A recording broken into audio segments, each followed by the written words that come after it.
Hey guys, what's up? This is Subtle Roy, and I'm going to be doing a video about the new champion Bard. So I'm just going to go over some things about the champion before I start talking about runes, masteries, item build paths. So his passive is this thing called, excuse me, Traveler's Call, and basically what it does is you pick up these things called chimes. And every time you pick up a chime, it increases your auto attack damage through these things called meeps. Meeps are these little creatures that follow him around, that little yellow thing. And he throws them. And they deal extra damage. So it's a little like Thresh and Lulu. And apparently they go through the first target. So they're really cool. And so that's his passive, Traveler's Call. It makes him more prone to roaming, I want to say, because you pick them up randomly throughout the map. This is his Q, Cosmic Binding. And it's a really interesting mechanic, because what it does is, if it connects with a target and then a wall, it stuns the target. But if it doesn't, it just slows them. If it connects with two targets, then it stuns both. So it acts as like a kind of a tether. Here's the incident where it hits the wall. See right there, it stuck him because it hit the wall. So that's Cosmic Binding. I don't know what the cooldown is, but depending on the cooldown, it could end up being really annoying in lane.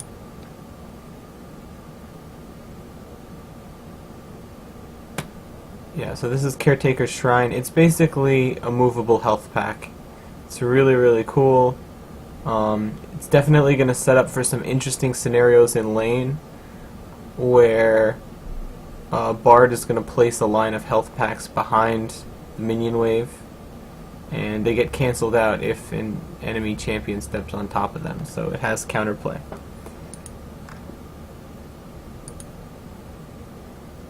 So Magical Journey is really interesting. What it does is it pushes anyone through the entirety of a wall in a straight line, and that includes enemy champions. So the portal only stays open for a short time. It's going to make taking Barons a lot easier, because you just open the portal and your whole team goes through.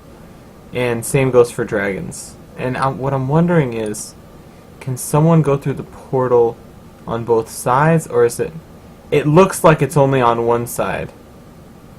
It looks like it's only on one side, because then you could just steal Dragon or Baron and hop back over the other side, but everybody has a gap closer or some way of getting over the wall at this point, so it's not as big of an issue as it seems. Okay, so this is Bard's ultimate, Tempered Fate. It's basically like Faceless Void's ultimate. If you've ever seen Faceless Void from Dota, it stops everything within a circle, including enemy and allied champions, so watch.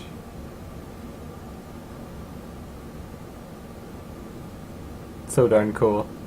I wonder if they used the Zhonya's assets for it or not. This is really cool too. Duh! So cool. And it even stops turrets. Now this is why I think Bard is going to be really good with an Ohm-Wrecker, because of that specifically. But you can't attack the target while that's going on, so I'm wondering what usefulness would that have? You know, how does that become useful? Is it just that it works against everything? So yeah, it's whatever is inside of the circle is in stasis, and frozen units are immune to damage until the effect wears off. So it's very interesting. I could see how an improperly used ult would just destroy a team fight, but a well-used one would save a carry or something. Okay, so I wanted to talk about Bard's viability in two separate roles. One is jungle, the other is as a support.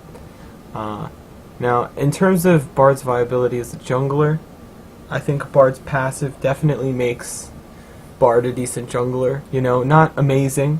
I would rate him on the same level as I rate Shen, who I actually think is a decent jungler if you're running the right rune and mastery setup. So I'm going to talk about the runes and mastery setup before I go into anything else.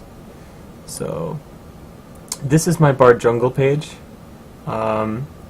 It's attack speed marks, attack speed quints, armor seals, 5 scaling CDR glyphs, and 3 scaling magic resist glyphs. And all this page does is set you up to have a ton of attack speed. It takes full advantage of Bard's passive, and it's just meant to give you a faster clear time, because this champion doesn't necessarily belong in the jungle, even though there are certain aspects of Bard which I think make him a better jungler than other champions. And as for the mastery setup, I think this is the optimal jungle Bard page. It's 921, focusing more on tankiness and a little bit of CDR. You could have gone for the attack speed, but I think ultimately CDR becomes more worth it than attack speed when you're running that much in your rune page. You could also take 3 points out of defense and put it into fleet of foot, just so you can get around the map a little bit faster. I know a lot of junglers do that sometimes when they're trying to clear as fast as possible. Okay, so back to the item sets. So this is what I think is the best jungle Bard page. It starts with Ranger's Trailblazer, because that's taking advantage of the passive, and as you collect chimes, you should deal even more damage. And so that's going to be your main damage item. And once you get the Devourer enchant, it's just going to increase your clear speed. And then from there, your build is going to focus on utility and CDR. So we have the Ionian boots, and it's a toss-up as to whether or not to get Righteous Glory or Ohm Wrecker, and I'll tell you why. So what Righteous Glory does is it gives Bard a way to initiate, because Bard's kit doesn't really revolve around initiating. It revolves around playing more of a midline mage, you know, similar to Thresh in a way. And I think that if you chose to play Bard in this style, Righteous Glory would be really good, because it just gives you a form of initiation. You know, you land the Q, it slows, you pop Righteous Glory, your team speeds up. So that could work really, really well. And I think in tangent with this, Ohm Wrecker is just an amazing item on Bard, because what you can do is, if you are jungling, and let's say you're about to dive an enemy laner, you can ult his turret, and then when the ult wears off, you can Ohm Wrecker the turret. So effectively what you're getting is 5 or 6 seconds of the turret just doing absolutely nothing. So it's really an interesting combination. Whether or not it's going to get used in pro play, I'm not so sure, but I think Ohm Wrecker is in a position where it's going to start getting picked up more and more in pro play. It's a really good item that's really underrated. I gotta stop saying really. Locket of the Iron Salami, it's just a good item. I think that having the shield and the aura is just solid on any jungler. I try to build it on a lot of the junglers I play. And then Randuin's for another form of a slow. This is a very utility intensive build. It's not selfish, it doesn't focus on solo carrying whatsoever. It's meant to be played as a roaming support jungler. So this is the build that I think would suit Bard's playstyle the best in the jungle. There's another build which I will talk about briefly, and it's what I would call carry Bard. And the build is, they look fairly similar, but the differences are, in this build, after you get your Devourer enchant, you're going to go for Iceborne Gauntlets, and after you get your Iceborne Gauntlets, you're going to go for a Wit's End. So it's a very auto-attack heavy build. You have to collect as many chimes as possible, so that way you're hitting for as much as possible. And this is the build that I used to go on Twisted Fate jungle, back when Twisted Fate jungle was popular. And the cool thing about Bard is, while you're jungling, you can place down health packs for yourself, and it makes jungling a lot easier. It's just a constant heal that you get to pop over and over and over again. So he's a solid jungler. His clear speed is a little bit slow, but I think if you go the right runes and masteries, particularly the ones that I went, it shouldn't be so bad. And he's just very utility heavy. I think that a CDR utility style jungler could work. You know, that there's a place for him in the meta. And now for the support builds that I think work best on Bard. And before I talk about the support builds, I want to talk about the runes and masteries. So I think that the best runes to run on Bard are essentially the same ones I run on Thresh. There's some variation in here. It's just because I'm on my PB account, but the idea is essentially the same. Attack speed marks, or not attack speed, attack damage marks, armor seals, health quints, 3 scaling CDR glyphs, and 5 scaling magic resist glyphs. You can swap out the armor seals for health seals, and the health quints for armor quints, and you should get just a little bit more mileage out of doing exactly that. But at the end of the day, they're very similar. If you don't have the IP to buy them, this page works just fine. The basic idea is you want to be auto-attacking in lane, so you want the extra AD, and that's essentially it. It's the same page that I run on Thresh. So, for masteries, we have Bard Tanky, and this page doesn't miss out on the CDR. I think that whenever someone has a shield or a health mechanic or anything like that, you want to be getting the early CDR because it just allows you to spam it. And I think Bard's health mechanic does a lot in lane because it's a speed boost and it's also a health pack. So it's really effective. It's very cool. You can spam it and just place them down, so that way if your ADC gets low, they just run through a line of health packs. So I don't think missing out on the CDR is that worth it if you're going to build a little bit more tanky. So 4, 15, 11. I go all the way down to Perseverance because I think Perseverance is really strong in lane. And if you're going to sort of play the tankier, sit in front of your carry so they can farm style, Perseverance really, really helps. And I went all the way down to Greed and Culinary Master because Culinary Master and Alchemist are the best in lane. They're fantastic. Getting back to the item sets. So this is the build that I think a roaming Bard should go. I think that Face of the Mountain is ultimately better than Talisman for a roamer because with Face of the Mountain you don't have to sit there for an entire wave. You can just whack the cannon minion or whack a couple melee minions and then be on your merry way. And Boots of Mobility are standard for any roaming anything, roaming support, roaming jungler. From there, I think a utility focused build that centers around initiating and peeling.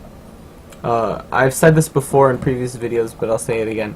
When you're playing a support, the goal of a support is to initiate and then back off if you're playing an initiate style support, or just if you're the only initiator for your team. So if you're playing Bard and you want to initiate, you pop your Righteous Glory, you go in, you get your ult off, and then you back out. And that's essentially how you're going to play the team fights, because from there you want to be peeling with your Mikhails, with your utility spells, and that's essentially the appropriate way to play any support where you're initiating. Even Leona, who goes all the way in, should play this style, because ultimately, even if you initiate well, if people are diving your carries, you're useless. Supports don't do damage. Not with these builds. So we have the Righteous Glory for the initiation, we have Face of the Mountain, Locket of the Iron Salami, Randuin's, and that's just the solid build. You know, you have 2 slows, you have 2 shields, and you have a Crucible. What more do you need? The next build is Lane Bard, where you're not going to focus on roaming, you're just staying in lane. I still opted for the Moby Boots over Ionian Boots, because there's so much CDR on support items nowadays, you don't even need Ionian Boots. There was a time where nothing had CDR, and the only way you could hit max CDR was buying Ionian Boots, and it just doesn't work that way anymore. There's CDR on every support item, every single one. You're bound to hit max CDR. So if you're going to stay in lane, Talisman is undoubtedly the best support item for Bard, because he is ranged, and it's going to generate much more gold than anything else. And from there, it's a little subjective as to what you're going to get. I think between Crucible, if you're kind of going even in lane or you're playing against like an Annie, I think Locket is really good if you're playing against an AoE mage like an Anivia or a Karthus. And I think Ohmwrecker is really good if you're snowballing on Bard, because what that lets you do is it lets you tower dive them even more safely post level 6. Because all you have to do is Ohmwrecker their turret, and then when the Ohmwrecker wears out, pop your ultimate. The name of the ultimate, I forget. Tempered Fate. Pop Tempered Fate on their turret, and you just have all this time where you get to sit there and beat on them. Now if they're smart, this is only if they're smart, what they're going to try to do is clump on top of the turret, so that way you can't ult the turret or them. You have to ult both of them. But that's going to come down to some higher elo tactics. I don't know if everybody's going to catch on to that. And the rest of this build is just a Randuin's. It really comes down to whatever you need. It could be a GA, it could be a Warmogs, which I said is an overrated item, which I'll get to. But yeah, these are the two builds that I would support the most on Bard. One is a roaming build, the other build is focused on staying in lane. It's ultimately going to come down to personal preference, but these are the builds that I think work best. And they're fairly self-explanatory as to why I think they work best. They're similar, but one has to do with initiating, which is the roaming Bard build, and the other has to do more with peeling and generating gold in lane, which is the support Bard build. So take it with a grain of salt.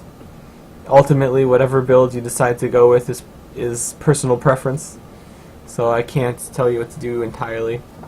And these are some items that I think are overrated on Bard, and the reason they're overrated has to do with what I think is Riot's design philosophy, since all the numbers on Bard aren't really out yet, nobody knows what they're going to be.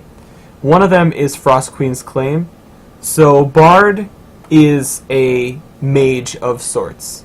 He has a heal, he has a move called Cosmic Binding that no doubt will scale off AP. His passive Traveler's Call will most likely scale off of, if not AP, it'll be magic damage, and it'll proc several times, so it could be good for Frost Queen's Claim. But I don't think Frost Queen's Claim is really all that great on Bard, because I don't see him doing well with AP. He already has two moves that don't scale off of AP. His ultimate and Magical Journey. Is that what it's called? Magical? Yeah, Magical Journey. So already you have a champion who's not really scaling off of AP, and even though there's other champions who you would get Frost Queen's Claim on who don't have that many moves that scale off AP, like for example Zillion, I don't think his AP scalings are going to be all that high, and the reason for this is I don't think Riot wants to see Bard become a solo lane champion. This is not going to be like Lulu, where they realized that they created a really cool, exciting mage. This is like Riot wants this champion to be a type of Thresh, you know? They want him to be a really strong support who maybe can jungle, but really is focused around supporting. So I don't think investing in any AP is really worth it on Bard. I could be wrong, and trust me, if I am wrong, you can come running back to me and say, you know, you were wrong, and I trusted you, and everything's in shambles now. But until that moment, I'm going to stick by what I said and tell you not to build a Frost Queen's Claim. The next item is Warmogs. The reason I don't think Warmogs is good on Bard is because he has a health pack move. The health pack move, whose name I also forget, Caretaker Shrine, does not scale off of your max HP. So regardless of whether or not you're jungling or supporting, it benefits him more to stack resists, because the health pack is going to heal the same amount every time. So I don't think it's worth it to build a Warmogs, because all Warmogs is going to do is give you a larger health pool, and it's going to take longer to refill that health pool. Now, Warmogs is still a really good item, and the meta is shifting in favor of Warmogs, so will Warmogs get built on Bard inevitably? Yes, it'll get built. It's still a great item. I just think that it's better to stack resists on champions that have flat health increases. I said the same thing about Rek'Sai, because Rek'Sai heals for a flat amount every time she burrows. And whenever you have flat healing on a champion, you don't build Warmogs. That's why only on certain champions is Warmogs built every single game, like on Mundo, or on, what's another champion with flat, they're not scaling healing. There's Mundo. Zac is another one.